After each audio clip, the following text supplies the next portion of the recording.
We gotta get rid of this Lincoln guy. I feel threatened. As an upper-class white male plantation owner with over 200 slaves, I agree.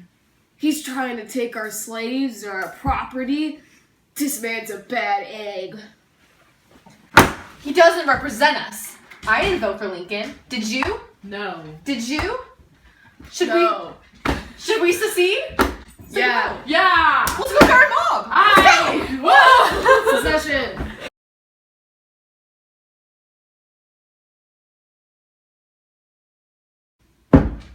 These Southerners are out of line. I feel threatened. They're speaking of secession and mobbing against our country just to keep their slaves. Yeah, I have a plan, guys. We need to make a naval blockade from Louisiana to Virginia to gain control of the Mississippi River and keep a strong defense in Washington to cut the Confederacy in two. How about we call that Anaconda Plan? Hey, Yeah, that sounds sounds like a good great! plan, I think we're gonna win because, we have better resources, more people. This Right? guy! Let's go! The South's strategy in the Civil War was to weaken the Northern Army. They tried to be Europe's only cotton supplier so they could get support from European superpowers, but failed. The South didn't have money to pay for good guns or maintain their armies. Northern strategies. The Anaconda Plan. It blocked southern ports and called for an advance down the Mississippi River that cut the South into two. And so the Union built an army with soldiers recruited from the first United States draft in history. These soldiers were men aged 18 to 35, and they were patriotic and ready to fight the rebels. Until the Battle of Antietam, where 22,700 soldiers died. Then soldiers were less enthusiastic, and also older, as the draft age extended to 45.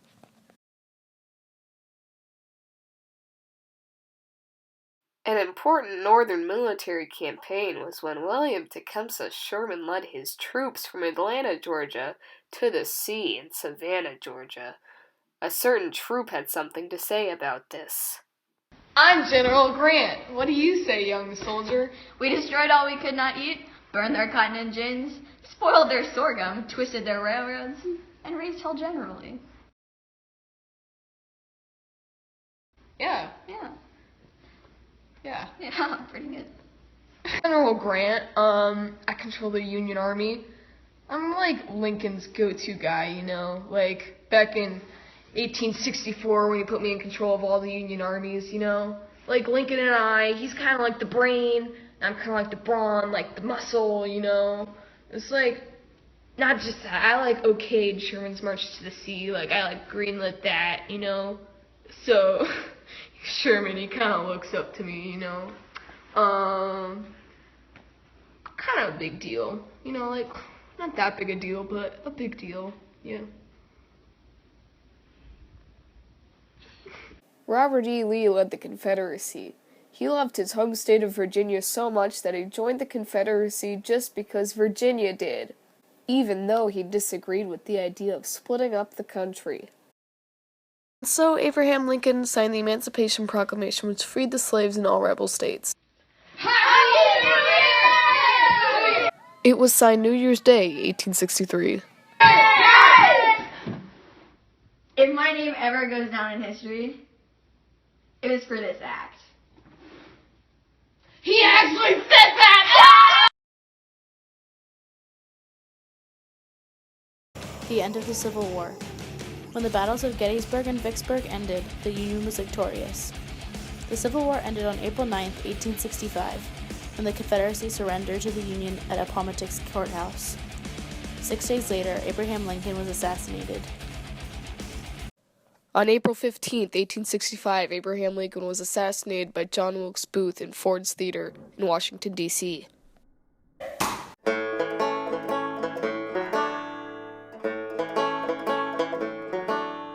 Why are there so many songs about rainbows? And what's on the other side? President Andrew Johnson was lenient with the southern states re-entering the Union, which allowed for the adoption of the Black Codes and putting ex-Confederates back in power. The South was then put under military rule. Congress passed innovative civil rights acts and agencies like the 14th and 15th Amendments and the Freedmen's Bureau. Redemption. Ex-Confederates staged violent counter-revolution after Reconstruction died in 1876. White violence against African Americans manifests in groups like the Ku Klux Klan. Black codes were the laws passed by Southern states after the Civil War that denied ex-slaves their civil rights. They tried to force African Americans back to plantation labor systems.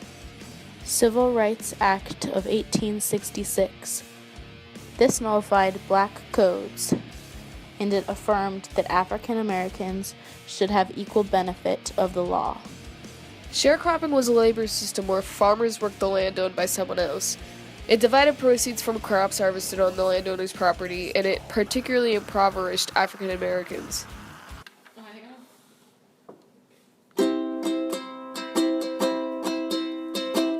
This is the Reconstruction song.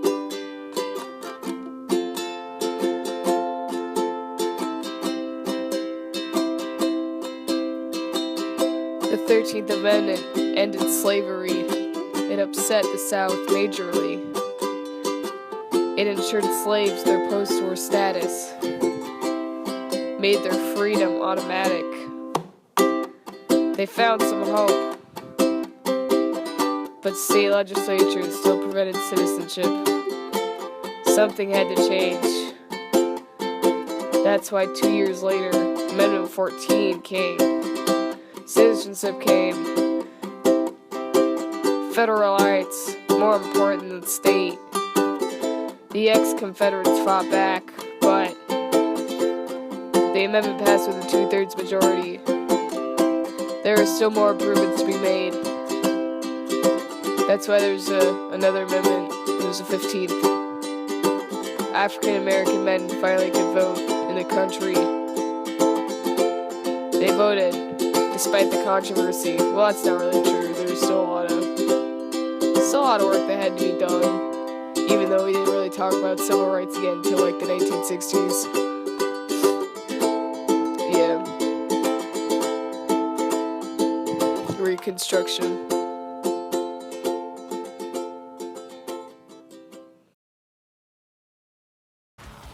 Homestead Act. This was passed in 1862. It gave 160 acres of free Western land to any applicant who would improve on the property. It led to the development of the West, and it kept farmers in the West poor. Look at this real homestead family. Bet they can't wait to live in a dirt house and starve through winter. I'm so excited to move west, where we're going to start a family on our homestead. At least they're not Mormon. The new Republican settlers did not like Mormons very much. Polygamy was very popular with Mormons and very unpopular with the Western settlers. Western settlers soon realized how full of resources and minerals the West was. Oh my gosh, gold! Yes! I found more gold! Yes! Wow! Holy guacamole, there's more gold!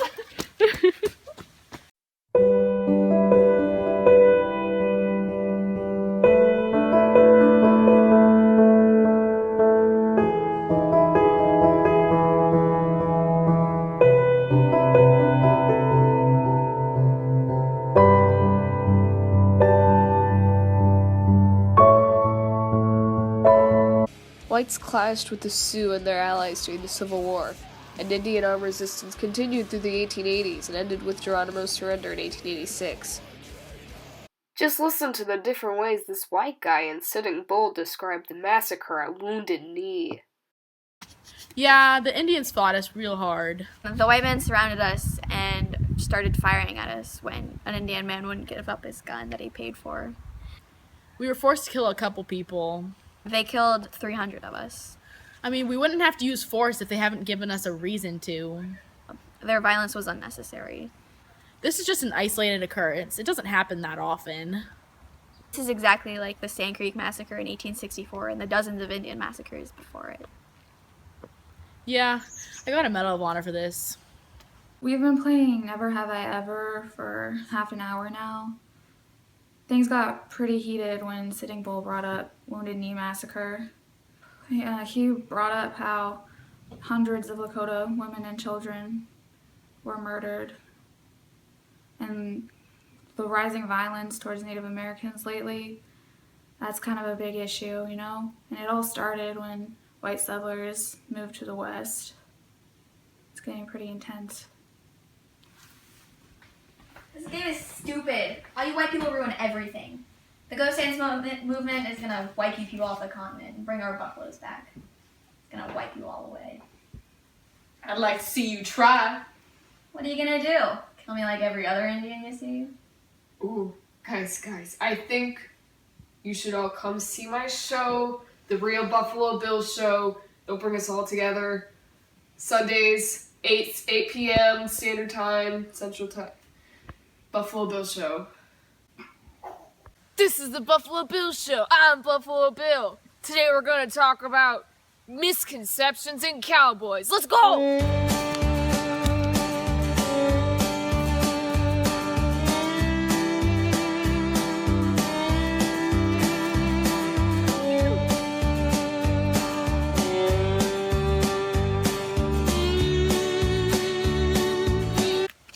I'm Buffalo Bill. Today we're going to talk about real misconceptions with real cowboys. What does this one have to say? Can you move your gun, please? This isn't a real gun. I can't afford one. And I can't afford a real hat. Being a cowboy is not a well-paying job. It's poor!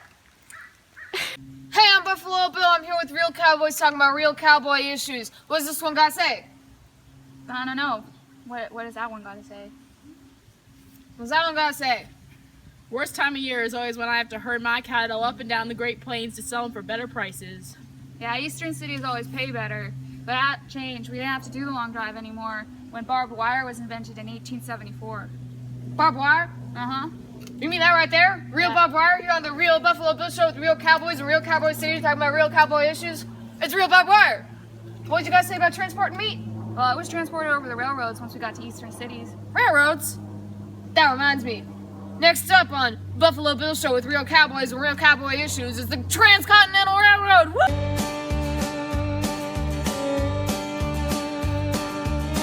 Here I am on the Real Buffalo Bill Show talking to real cowboys, myself at the moment, and the Real Cowboy Show at the Real Cowboy Village. So today we're going to talk about the Transcontinental Railroad.